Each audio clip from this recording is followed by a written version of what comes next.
Welcome in to another edition of the PHNX D-backs podcast right here on PHNX. My name is Garrett Montilla. Inexplicably, I am known as the mayor of the city of Phoenix. This man next to me, for all the right reasons, is known as Mr. Electric himself. Wait, do I Shawn still get that nickname? Justin Martinez wasn't good enough tonight. So yeah, I mean, I'm taking the nickname. And they want to start calling him Wild Thing, which might be a little appropriate, but I think you deserve it more right now. But we are still riding high on a Diamondback sweep over the Texas Rangers, and yes, that Alek Thomas catch that was absolutely insane and fairly critical with the way Paul Sewald was pitching there in the ninth inning. But let's give credit where credit is due. The Arizona Diamondbacks offense took an early lead, scoring 3 runs in the second game in this win against the Rangers. They put them up early, and they put themselves up pretty much for good for the entire game. And it was, a nice – I felt like this was a nice performance by the offense against a Texas Rangers team that – honestly they haven't been very good lately, but they have been good this season. Yeah, and I mean, we were talking at points this year. I think it was one of the shows that you missed, but Jesse and I talked about like the best duos in baseball, right? Pitching duos in baseball, and one of the teams that came up were the Rangers, and one of the reasons were because of Jon Gray. Yeah. Like he's been, especially in the first half of the year, was incredible. So for them to get some runs off of this team in general. But to get off Jon Gray, like that's very encouraging. It was a nice balanced offensive attack too. It was a bit hard. I know some of you are going to be mad. I'm just going to tell you now, Alek Thomas is not our king snake, but he probably deserves to be with that catch that he made. But balanced effort from the team. 7 players had at least 1 hit. 4 players had RBI. So this was one of those situations where nobody particularly stands out, but the team did a good job, I think, of kind of small balling it in this one, right? Like just getting those singles, getting those hits, loading the bases. The bases felt loaded like quite a bit tonight, which is something that we really haven't seen from this team. Have that many runners in scoring position. Yeah. And shout out Tommy Pham for the biggest joke single of all time. That cashed me a parlay. Yeah. Love to see that. Big betting night for this game. Huge betting night. The strikeouts. Yeah. Gallen 5.5 strikeouts was downright disrespectful. Disrespectful at home at Chase Field. The audacity. I don't understand how it's so low, but the offense, again, runners in scoring position, 4 for 8 tonight. So a great night offensively for them. But none of that matters because really they just needed 1 run with the way Zac Gallen was pitching at times. He did allow 1 run, but Zac Gallen was just incredible. He remains incredible at Chase Field. Tonight he went 6 innings, which some people argued maybe Zac Gallen could have gone another inning, but he was at 90 pitches. Yeah, I mean, you kind of want him to go another inning because of, I mean, just the bullpen, right? You don't necessarily are capable of trusting anyone in the bullpen. So, or you don't know on a daily basis who you're going to get to trust in the bullpen. So, when you got a guy like Gallen pitching the way Gallen was pitching, you kind of want to see him just keep doing that. But I understand why he didn't, right? He was at about 90 pitches or close to it. So, and ultimately they won. So I'm not going to sit here and nitpick Warriors' choices in that sense. I think it would probably, I mean, in hindsight, if they won, it was the right decision. So I'm going to take it. Yeah, absolutely. Gallen now has 10 or more strikeout games this season, 10 plus strikeout games, which sets a new career high. And he also is 11-1 at Chase Field in 12 starts. Pretty good. With 6 home runs allowed, a 1.79 ERA, and 103 strikeouts.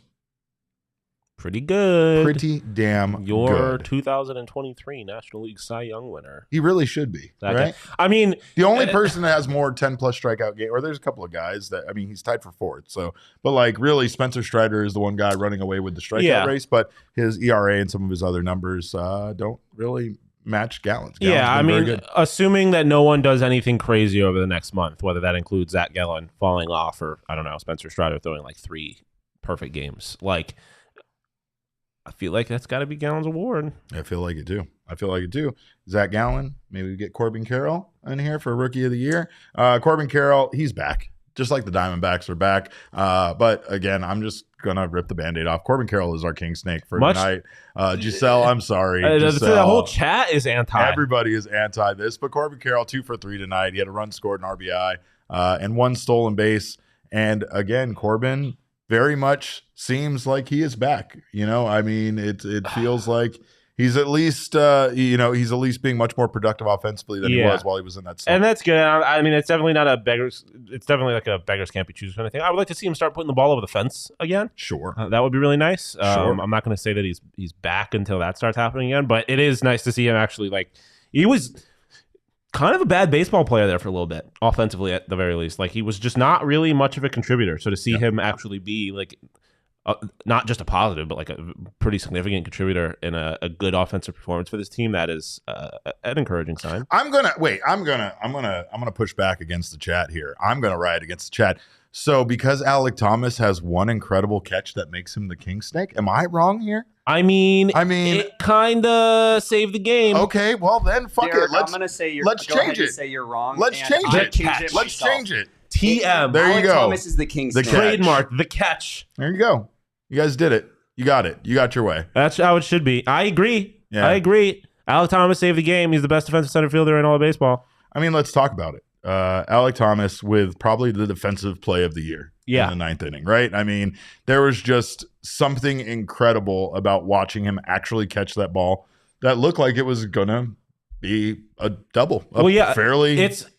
It's incredible because you're watching it and it's like you're kind of simultaneously being like, oh, this is a triple, a double, whatever, and also like, but it's Alek Thomas. He'll get there. Like as he was getting there, I was just like, oh, if he gets there, he's gonna catch it. Yeah. Like I just felt good. Like it felt like it was good. Michael had said it earlier in the chat. 70% of the earth is covered by water. The rest is covered by Alek Thomas. Yeah. That's a bar. First off. Yeah. Secondly, I think we need to start having a conversation, and I know it's not going to happen on a national scale. So what conversation? That he's with one of the best, if not the best, defensive center fielders in baseball. Yeah, he's incredible. I think he's firmly in that conversation. The plays he makes are incredible. We are all witnesses, right? We are all witnesses. We're all witnesses to the king, throw it up the there. Greatness that is Alek Thomas. This needs to be up in downtown Phoenix. I don't need know to how put it it's up. not. I'm also very concerned. I wish we had unlimited money. I am very concerned about giving into the chat like this. I feel like it sets a bad precedent. I guess we didn't give into the chat. We made cogs. Damon was in motion to be making that graphic before. Yeah, I mean, I had sent a message to. I was changing it. Yeah. I mean, you're really pulling the curtain back here. I mean, we looked cool there for a second that we got it up there that fast, but now here you are just ruining it, Damon. Just absolutely ruining it. I just wanted to say that you just want to take credit for it. You wanted your credit. I want to say that he deserved it, and I'm overriding you. All right, an announcement to make. I will take credit. An announcement to make. Alek Thomas has officially been added to the international sex symbols list. Oh, yes.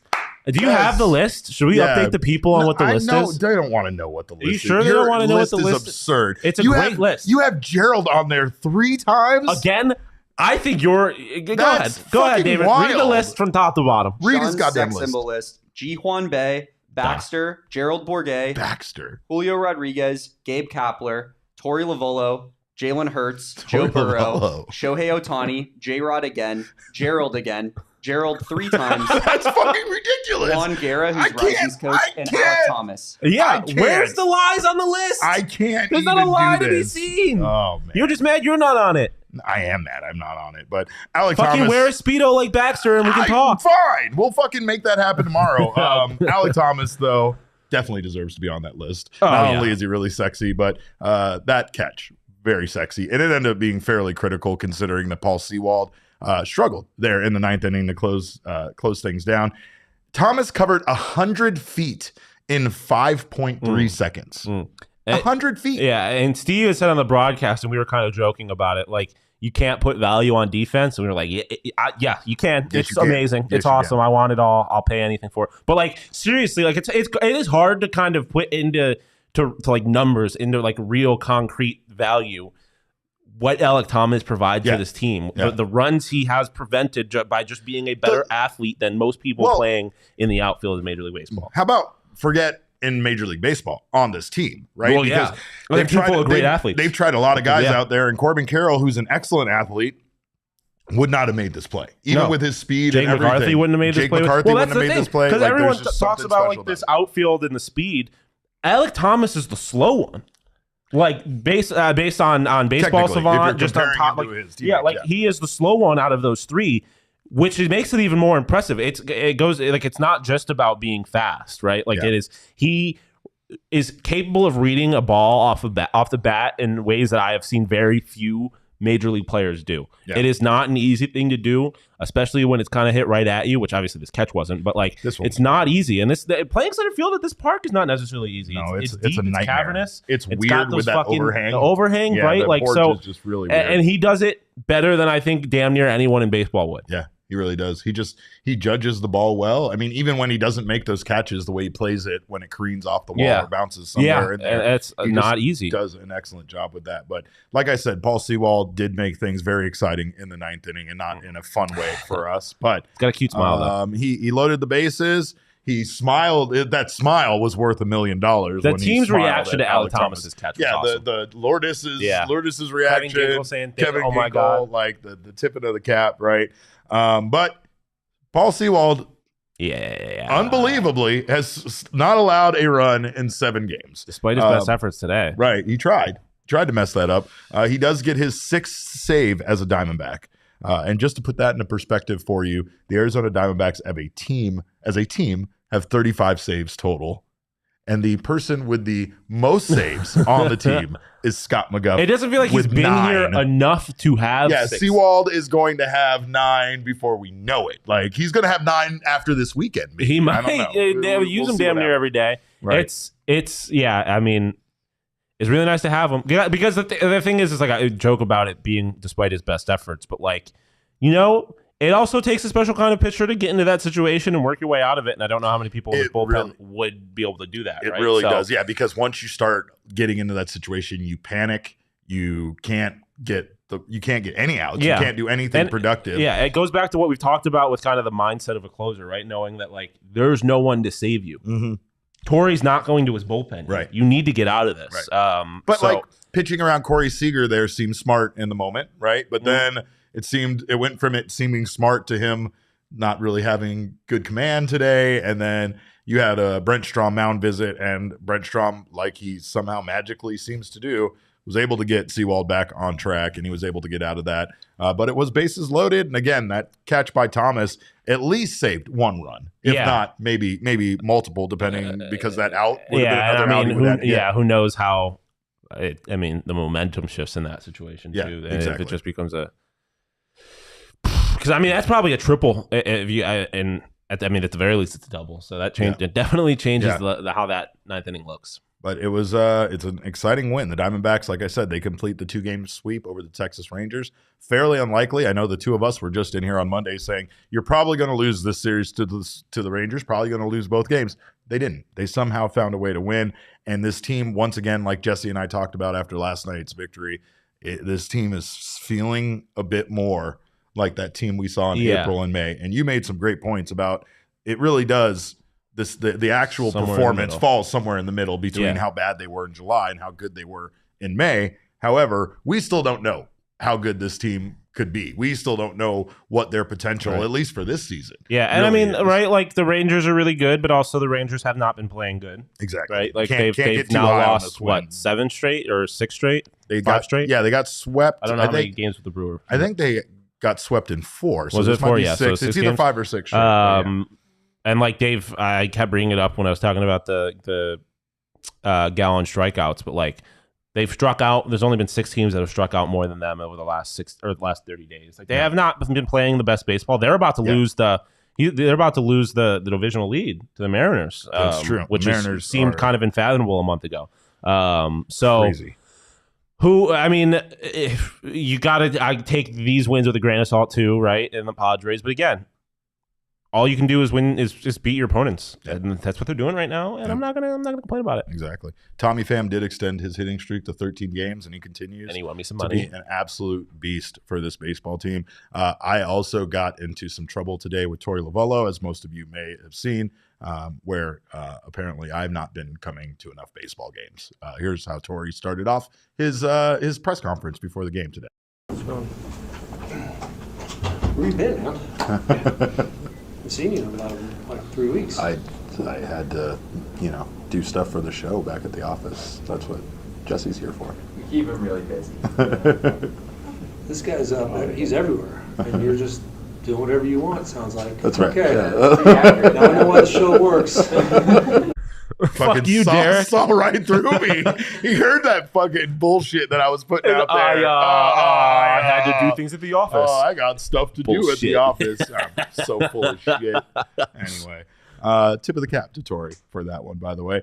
Speaking, hey, that's just Torrey's a good fucking guy. Not every manager he's the best. Is noticing, let alone saying something about it. As Jesse said, I'm not as invisible as I think I am at times. But I will tell you this much: one interesting race that's coming down to coming to a head here at the end of the season is the National League MVP race.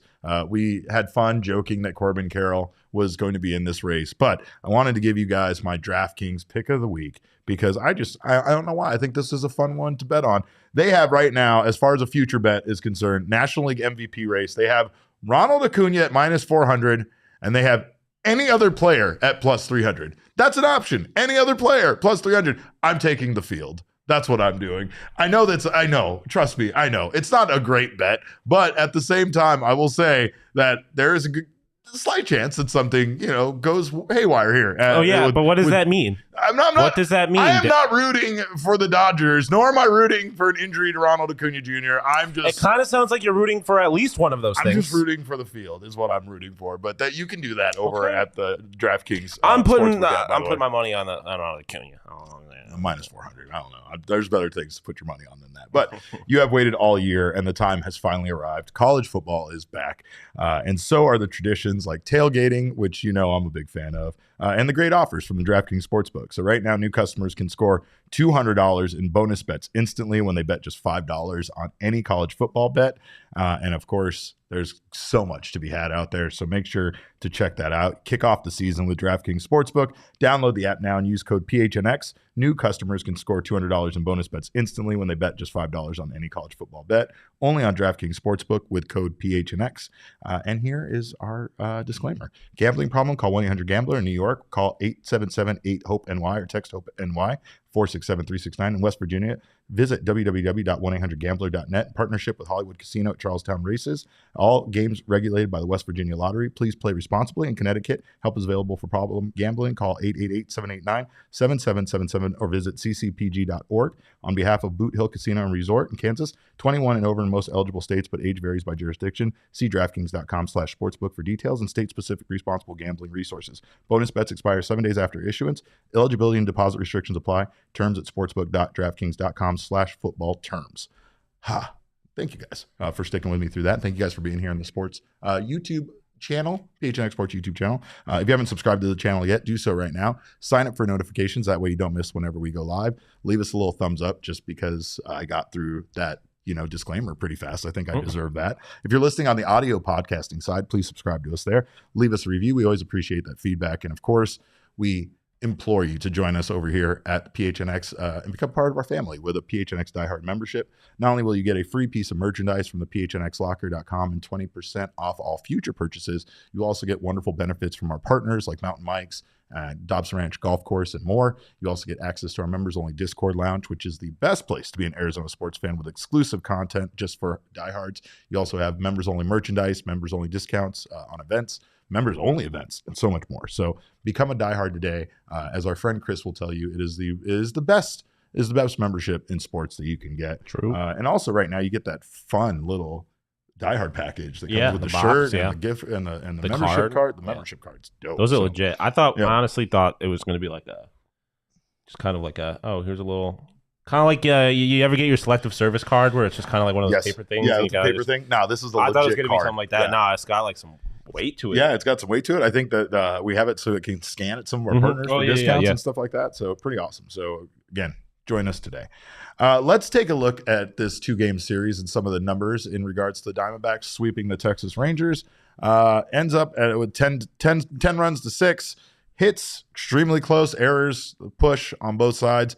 Really what it came down to in this series was the Diamondbacks pitching. Yeah. Diamondbacks pitching did the job. Then Diamondbacks offense got the job done with runners in scoring position. And so, right here tells the story of how this team ended up taking these 2 games from the Rangers. Yeah, I mean, this is kind of like you were saying earlier, this team feeling like the old teams. Like these were wins. They were like everyone kind of did their job. Obviously, the bullpen was iffy today, but for sure.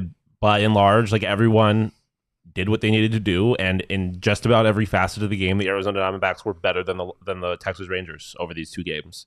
And it's been a while since you could say that about the Padres series, but before these two series, it's been a while since you could say that even games that they were winning, that they were truly like wholly the better team in that game. Yeah.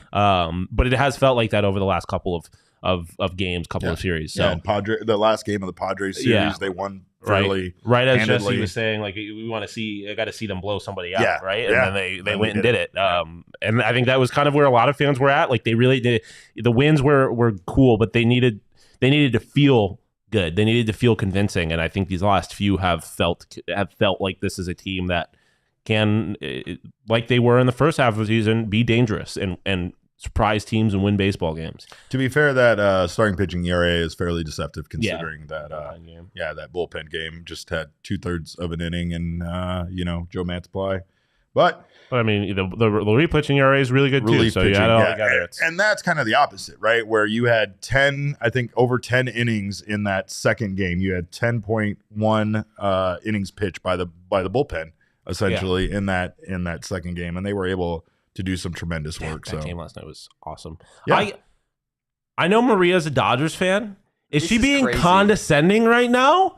No, I think she's like super nice, but it feels bad. It feels condescending. Yeah, It Maria, feels like, hey, little kid, like rubbing your hair. Guys. We love you, Maria. You're the we're best. We're so unthreatened by you that we root for your success. Good job, Squirt. Yeah. No, I don't think it's like that at all, you guys. I believe Maria's being genuine and she's being nice, but it still doesn't feel good. I think so too. It just feels bad. If it was Mo, then it would be different. If it was Mo, we would know, okay, fuck that guy, bastard. He's just doing it to be an son asshole. of a bitch. I believe that Maria is a really nice person, and that makes it almost worse. It makes it hard on us, Maria. It really does.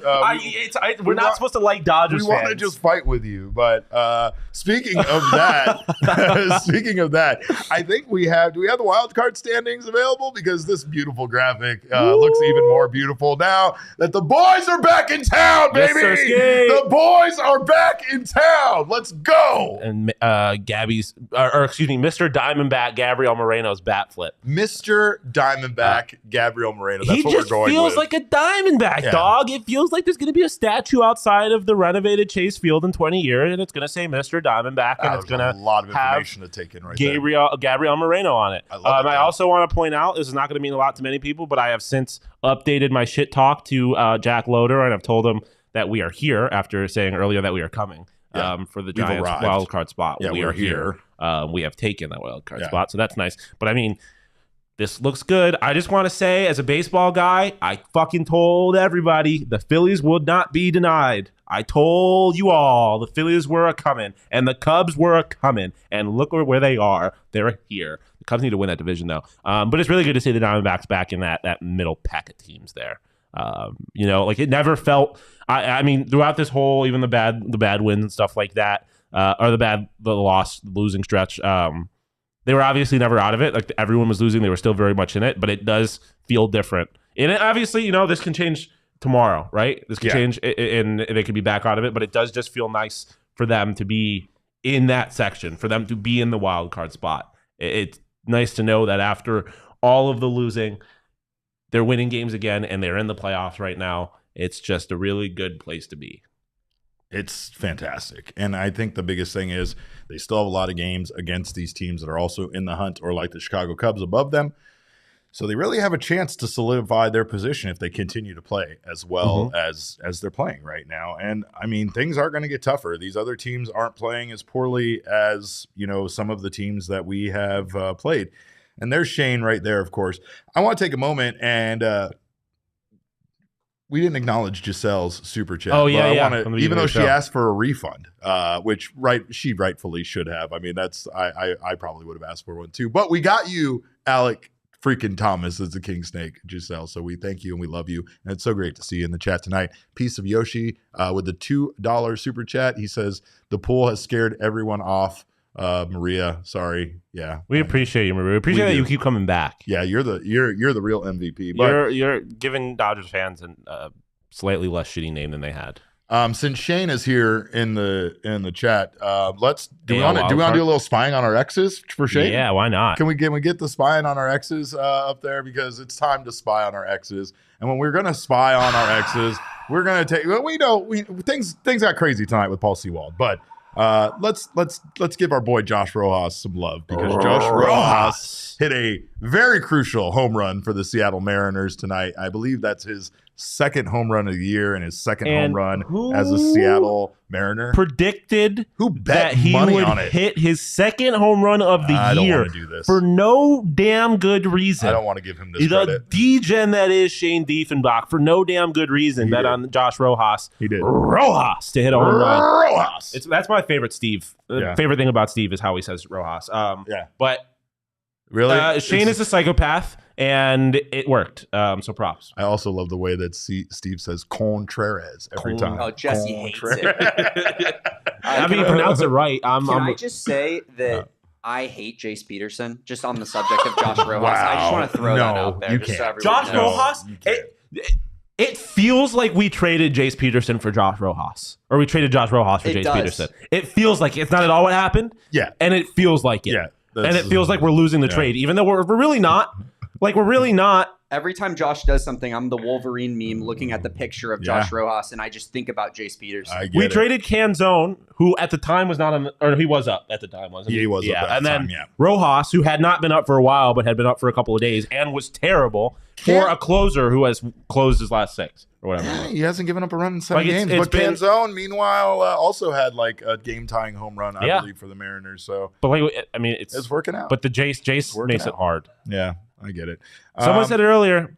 Manuel Rivera is sitting down in AAA. Since we're angry about stuff, how do the Padres have better playoff odds than the Diamondbacks? I mean, I don't know. I couldn't tell you that. Explain that to They've been me. losing games all year. I really can't explain that. No. I get that the roster's the roster, but at a certain point, they're 8 games out, man. I don't like this. Now people are sending Damon to take out Diamondbacks players. Damon, you have a bad reputation now, man. I don't like this at all. At a certain point, not one bit. A hired hand is a hired hand. Got rid of Carson Kelly. W. Got rid of Madison Bumgarner early. Pavin Smith. W. Pavin. Pavin's still alive. We're just gonna move along. Thumnob. It's the best I could do with your name. It says strength of schedule, and that probably has something to do with it. But no, fuck off. Because the Rangers are division leaders. No. They're talking about the Padres. Oh, Padres. Why the Padres have better playoff chances. Strength of schedule, just as far as the Diamondbacks still. They have a very tough schedule ahead, and I'm sure the Padres also have a tough schedule ahead. But before we get on to Jesse Friedman joining us, let's take a look at the probable pitchers for this upcoming series with the Cincinnati Reds that is also going to be very crucial. They're all going to be crucial going forward. These are all going to be big series, every single one of them until the end of the season. But here we have Brandon Pfaadt going for that elusive first victory that he absolutely deserves. I feel it. He absolutely deserves it. And then we have Merrill Kelly going in game 2 against Green. We have that's a matchup right there. That's a hell of a matchup in game 2. We have Zach Davies returning, according to Torey Lovullo today, and he will be starting in that third game in that series. So feel how you want to about that. And then we have Ciccone here in the final game, but Jesse feels like this might end up being Zac Gallen, considering. No, he told you missed the message. Oh, he told us that our thing was correct. Oh, he did confirm it. He got confirmation. Yeah, because Zac Gallen, with the day off tomorrow, could have technically pitched on Sunday, just as far as everything lining up. But, I mean, and correct me if I'm wrong, pitching has not been great for Cincinnati as of late. It has not. You see all those ERAs over there. 4, right? Yeah. So especially since the offense seems like it's been trucking again. This is a series that you should win, especially when you consider how the last time we saw this team went, especially for Brandon Pfaadt. Yeah. This is a series you should. I feel like you should feel good about. Obviously, that third day, that's a big question mark. That's a huge question mark. It's a very big question mark, especially with the way we don't know who they're having, and B, because Zach Davies. We see how he's been pitching in Reno, and it's not very encouraging. I can't believe they keep letting Zach Davies get away with these sold out games as the starter. Yeah, that's crazy. That's bobblehead night, which is insane. The Corbin Carroll bobblehead night. Yeah, that's a tough one. He seems to pitch a lot on the giveaway nights. I said earlier, Corbin's probably going to end up getting benched on Saturday. Why not? That would make all the sense in the world. He got benched on his birthday, so why would he get benched on his bobblehead night? But Slade Ciccone there, that's interesting because that could still be another one of those bullpen type games. So I really feel like Torrey's kind of embracing that, and if that's the way that those starts are going to go, I feel like he feels comfortable with going with that route, right? And I mean, you get into the postseason. You're trying to get to the postseason with a bunch of guys who don't have a whole lot of postseason experience. I mean, if you are able to win games without using those pitchers, that's a good thing. Like, they're going to be that much fresher once the postseason comes along. And you've seen plenty of pitchers who get to the postseason, and that's when they start fizzling out. Interesting to see how this plays out for the Diamondbacks, but they need help at starting pitching, and I think Zach Davies is. Maria just said some bad words in the chat. Yeah. Oh no. Maria, no. You're going to set Damon off. Damon. Maria, just calm yourself. One chance, Damon. Chance only. Next time you say James Outman, you're banned. James Outman's not even number 2. This is the agenda. Matt McClain, heard of him? Yeah. Matt McClain's that guy. I mean, Kodai Senga is probably up there above James Outman. James Outman wasn't even in the top 10 as far as rookie of the year candidates. That guy too, but anyway. Well, what we do have is we have a love Jesse for Friedman's OG's brands. Oh. Jesse's here. But Jesse doesn't want to talk about OGs. No, he does not. You know what I mean? But you and I could take care of that because if you are stuck on what kind of gummies to enjoy from our friends at OG's brands, we're the guys to ask, right? Or just buy them all. Or just buy them all. Try them all. That's one thing you can do. But the decision is 420 times easier, according to OG's brands, because now you have the mix bags of fruits and creams, which you can try a variety of flavors, doses, strains, all of that in the mix bags. They have fruits, they have creams, and you can try all of them. Maybe you like the mixed flavor, maybe you like one particular, but all of these Hall of Fame flavors are in one place, and they're both available in either a sunny sativa or a mellow indica blend, allowing you to customize your OG's experience. And really, depending on if you need to get over a loss or celebrate a win, you can decide. But being a PHNX listener just got a whole lot sweeter thanks to our buds over at OG's brands. Right now through August 31st, you can get 25% off 100 milligram bags of the fruits and the creams at all Arizona The Flower Shop locations. All you have to do is go to theflowershopusa.com, place an online order, and use discount code PHNX at checkout. Then head to your nearest flower shop location and pick up your OGs. It's that easy. The deal is exclusive to our PHNX listeners, and reminder, it's available only for online orders that are picked up in person. Discount code PHNX is active until August 31st, so go get to flavoring your life. And also, check out our friends at Four Peaks. There's another fun way to flavor your life, if you will. It's the official craft beer of the Arizona Diamondbacks. Also, the official craft beer of Derek Montilla, even though we don't have any kind of official deal in place, and there's still maybe some debate up. I'm going to start doing that more. I'm going to be like, Nike is the official sneaker of Shawn DePaz. Yeah. Because I've decided that it is. Me, it's the only thing I wear. Right. I only wear Nike. It's I'm actually Adidas Ultra Boost. I am a Nike athlete. Yeah. But I don't know. Does that work that way? And I'm a Four Peaks drinker. Yeah. Officially. I'm sponsored by Mac. Or Apple. I don't know. Not Mac. Yeah. Definitely not Michaela. I don't want to associate with her because those people from Missouri will come for me. But if you want to check out the official craft beer of the Arizona Diamondbacks, check out our friends at Four Peaks. It's the worst horror movie of all time. Oh, man. It's terrifying. You can hop up to the Four Peaks draft room at Chase Field, which is a great place to celebrate a victory and enjoy yourself some Four Peaks located on the suite level. It has every flavor that you can imagine, so make sure to check it out there. You can also join us for our takeover events. You can check out the events page in our show notes to find dates and events or tickets for that, and follow Four Peaks over at fourpeaks.com/events to stay up to date on everything Four Peaks. You can also follow them on social media at Four Peaks Brew or at Four Peaks Pub and keep up with the latest. Arizona's hometown brewery. Must be 21 or older to drink Four Peaks, and please drink responsibly. We are now joined by the wizard himself, the thunderstick himself, Jesse Friedman. Jesse. It's Jesse. It's Jesse. What's up, buddy? Welcome in. Hey, how we doing?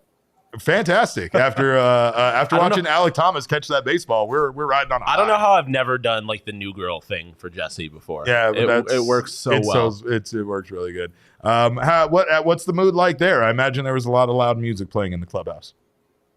There was some loud music. Yeah, we talked to Alek Thomas about the catch. Of course, he was the first guy we talked to in the clubhouse. And the thing that really stood out there, we'll definitely post this on Twitter and maybe on YouTube as well. But he said it was funny. that was like maybe the quote of the entire interview is Alek Thomas saying that he just thought it was funny that he was able to get to that ball with as far as he had to go. I believe he covered 98 feet, something like that. Which is pretty crazy. But yeah, you saw him chuckle. Like after he made the catch, his reaction was that he was actually chuckling, and Paul Sewald on the mound was actually chuckling. And so yeah, I guess Alek Thomas just thinks it's hilarious that he's one of the better center fielders in baseball, and he made a really incredible catch. And yeah, obviously an incredible play. Paul Sewald, unfortunately, since coming over, has made some of these ninth innings a little bit more intense than he has wanted, or maybe anyone has wanted, frankly. But at the end of the day, all that really matters is that you convert the save opportunity. And since that first really rough day in Minnesota, Sewald has been perfect in that regard. Every game that he's come in to save, he is locked down, and the Diamondbacks have come away with a win. So yeah, he got a little help from his defense today and Alek Thomas, but still a big day for him. Bases loaded, 1 out. Getting the last 2 outs of the inning, it seems like, he's put himself in some situations where he was very close to potentially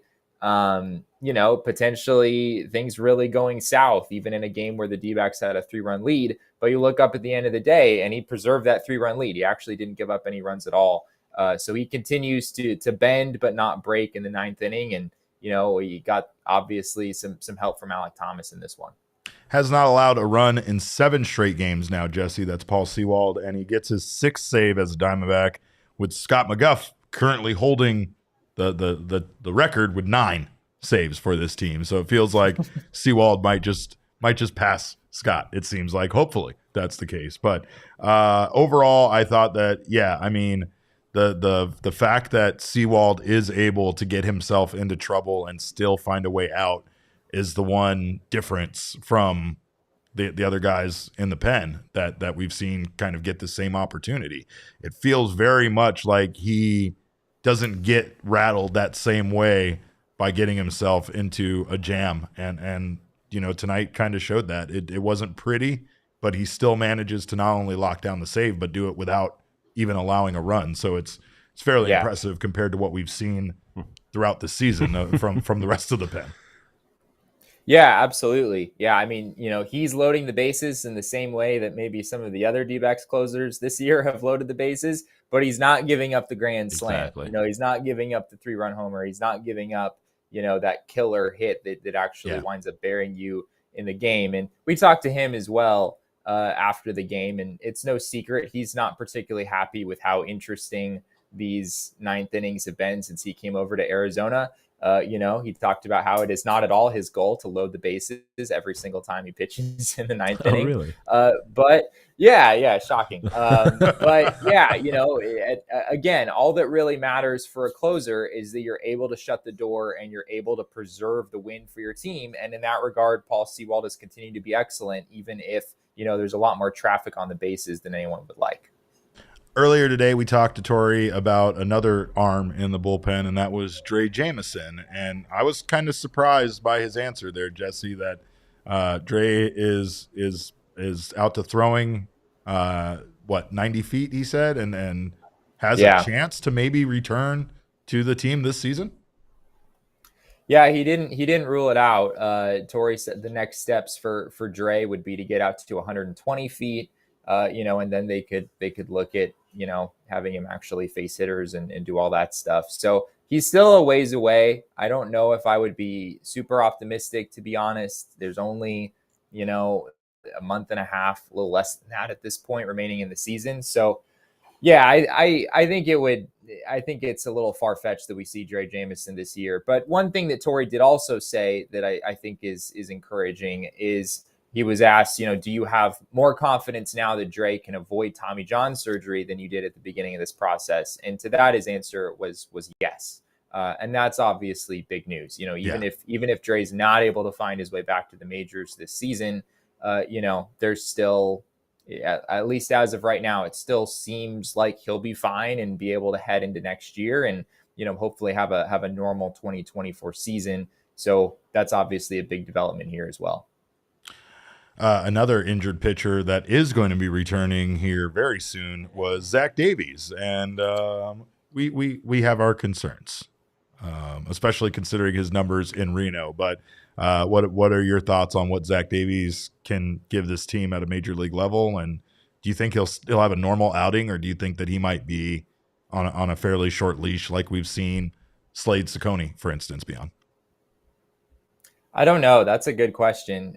He's built up to, I think, like mid 80s as far as his pitch count goes in AAA. So from a workload perspective, there's no reason to necessarily hold him back. Sure. But that was also, I guess, the case for Slade Ciccone, where the D-backs have just kind of decided, like, we don't really want Slade Ciccone to face opposing lineups 3 times through. Correct. We're going to let him face twice, and maybe we're even going to do a bullpen game kind of a thing where we open with somebody else, maybe a lefty. If the opposing team has some good left-handed hitters at the top of their lineup, we'll use an opener, and then we'll have Slade be kind of the bulk guy to follow that.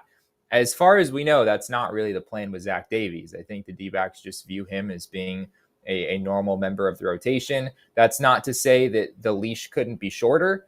If he goes out there and struggles for 2 or 3 innings, the D-backs do have some options, especially with the day off tomorrow. Bryce Jarvis figures to potentially be available in a situation like that where he could provide some length. So, yeah, I think it's possible that you're not necessarily looking at Zach Davies pitching 4 or 5 innings. But, yeah, if for people who have questions, I'm not necessarily I'm kind of right there with you, frankly. Zach Davies has faced 65 hitters in AAA since starting his rehab assignment. He's only struck out 6 of them.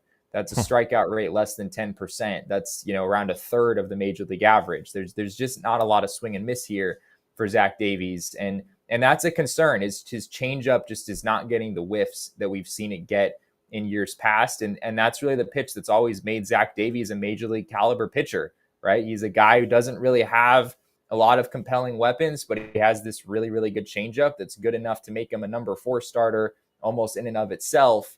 And he hasn't really had that pitch to the same degree as we've seen in past years. So we'll see what it looks like. The other thing that I should mention is the D-backs, in a sense, don't have a choice here. You can only have a guy on a rehab assignment for 20 days. He's running into that deadline. So the D-backs basically had to either bring him back up or just move on from him, frankly, or, try to explore some other option. So they didn't have an option to just let him continue his rehab assignment in Reno. He was out of time. If Davies continues to struggle, do you think that this could be another quick, hard decision that the Diamondbacks make, where they do maybe part ways with him if he continues to have the same problems that he had, and honestly even puts up the same numbers he's putting up in Reno? I would think so. It's tough though. Right now, what options the D-backs have? Yeah, they have Zac Gallen, Merrill Kelly, Brandon Pfaadt, and like 2 bullpen days is sort of what they've been doing. So in a sense, you feel like you kind of have to plug in a starter into that rotation just to kind of bring a little bit more stability. But yeah, we'll see. I wouldn't be surprised at all if the D-backs had a short leash, not only in the game, but if things don't go well after the game. I think they're aware enough to know that they're in the middle of a pennant race here. And if Zach Davies is going to continue to pitch to a 7 or 8 ERA in the majors, you just can't have that in your rotation at this point. I think they're well aware of that. Jesse Maria G in the chat, one of our favorite Dodgers fans, wants to know, you guys play us in a 4-game series next week. If we win game 1, am I not welcomed here? And we'll let you decide that one. We're going to let you handle this one. Is Maria welcomed if the Diamondbacks lose to the Dodgers in game 1? I would say so, right? Okay. Like she's been very nice. She's been very kind. We're not going to let that bastard Mo in here, but Maria for sure is okay. Yeah, I know Mo's going to be here. Yeah, I know. Well, Mo's I will probably be there. He already has it set in his calendar. No matter what. But we were talking before you got on about the probables for this series, and Damon, if we could put those back up. We still, it's not awful. It's not, something that the Diamondbacks really have a bad pitching matchup here, but it is very interesting, especially considering the Slade-Cecconi start there at the end. Zach Davies, and obviously Brandon Pfaadt going for still his first win in the first game of the series. Yeah, I'm a little surprised here, to be honest. I kind of thought the Diamondbacks were going to start Zac Gallen in this series with the, I think you guys touched on this already, with the off day tomorrow. They could have pitched Zac Gallen on normal rest on Sunday. And this is obviously a very pivotal series. The Cincinnati Reds, the Diamondbacks are now ahead of them in the standings, but it's by half a game, right? It's really close. This series, it's a 4-game set between two teams that are neck and neck in the postseason race. These are about as important a games as you're going to have the rest of the way. And you'd think that you would want your best starting pitcher pitching in the series if you had that option. Now, granted, the D-backs are playing the Dodgers on the road after this. So, you kind of want Zac Gallen in that series too. You want Zac Gallen in all the series. Unfortunately, that's not realistic, but I am a little surprised that they didn't, maybe use Slade-Cecconi as maybe an extra bullpen arm for the time being, and use Zac Gallen on Sunday. But that is not the decision that's being made. Torey Lovullo just told us after this game that Cecconi will start on Sunday. While we're on the topic of starting pitching, I have to ask, because we saw a report earlier that the Diamondbacks might potentially be interested in one Yoshinobu Yamamoto. All right, yeah, Yoshinobu Yamamoto. That's fun. Very fun, but apparently it's going to cost a lot of money. And the other named competitor in that tweet, it's the New York Mets. Yeah, so that's not great. Notably, have a very rich owner who likes to spend money. That's not great at all. So, Jesse, I guess reactions to that. Do you think the Diamondbacks actually stand any chance of making a signing, whether it is like actually this guy or any other guy like this? Like, is that something that's actually in the Diamondbacks bag? Can I first say how weird it is to ever see the Diamondbacks in the hunt, like as one of two teams that are in for like a player like this? Like this just seems really pretty good. He pitched for a pitcher's triple crown in Japan, and the ERA he had, the second best ERA was his teammate, who was like a 1.22 behind him in ERA. Pretty good in Japan. So yeah, Jesse, thoughts? Yeah, I mean, the man has a career 1.89 ERA. That's dumb. That'll play. That'll feed families, Jesse. But yeah, I mean, like you guys were just saying, and any time there's a report where the Diamondbacks are interested in such and such a player, it's like, okay, Diamondbacks are interested. Interesting. Anytime you see a report where the Mets and the Diamondbacks are interested in a particular player, yeah, maybe you don't feel so great about your chances of signing said player, especially as Michael Marino, the source on this tweet here, as he points out, you're looking at probably a contract exceeding $200 million. There's also going to be a posting fee with Yamamoto as well. So, yeah, realistically, do I see the Diamondbacks pulling this off? I guess I have to be the party pooper and say I'm not sure I necessarily see that happening. The D-backs financially are just in honestly kind of a precarious position going into the offseason. They've lost a decent amount of revenue because of their TV deal. We still don't have an update on their stadium situation. If they are renovating Chase Field, which I think is the most likely outcome, that's going to be a significant investment of money over a long period of time. They're in a situation right now where financially they're worse off than we're used to them being, rather than being better. So yeah. I don't know if I see a $200 million investment being in the cards this offseason, especially if a team like the New York Mets are also interested. I don't mean to do a blindside attack on Shawn next to me, but it's like saying Shawn has a strong interest in a 2023 Ford Big Ben Bronco SUV. I can have as much interest as I want. We know that. He talks about it all the time, but does it mean he's actually close to buying one? I don't know about that. I don't know how accurate that is. That's very. Now I feel fair. like that wasn't a necessary attack. No. I mean, none of y'all are any closer to getting a 2023 Ford Big Ben Bronco. I'm not hurt by it. Okay. But Jesse might get that new sick RAV4 sooner than we expect. I don't know what he's got. He's got a lot of side deals going on and stuff. But Jesse, day off tomorrow for the Arizona Diamondbacks. Were you surprised to not see like the rotation shuffled around so that Zac Gallen could possibly start there in that finale against the Reds versus Slade? Yeah, I was. Like I was saying, I this is a really important series for the Diamondbacks in the grand scheme of this season. Maybe not quite as important as it could be, given that the Reds already swept the Diamondbacks, and frankly, the only way that the Diamondbacks would win a tiebreaker against Cincinnati is if they sweep this 4-game series, which is obviously a lot to ask. Right. So from that standpoint, the odds are certainly stacked against you in terms of flipping that tiebreaker in your favor. So I guess from that standpoint, it's maybe not quite as pivotal, but yeah, I mean, this is still a team that you're right in the thick of this race with. So we'll see how. I mean, Slade Cecconi has pitched well, so I want to make that clear as well. This, it's not like you're putting some guy out there who has an ERA of 7 or anything like that in his first few major league appearances, but the peripherals, the expected numbers with Slade Cecconi, it all paints a bit of a not a story that would inspire confidence moving forward. I'll just put it that way. There are some big numbers with his expected stats that maybe at least give me pause about what the results will look like moving forward. Well, we will be back here tomorrow. Jesse will be back here in studio with our 1 p.m. show for our day off on Wednesday.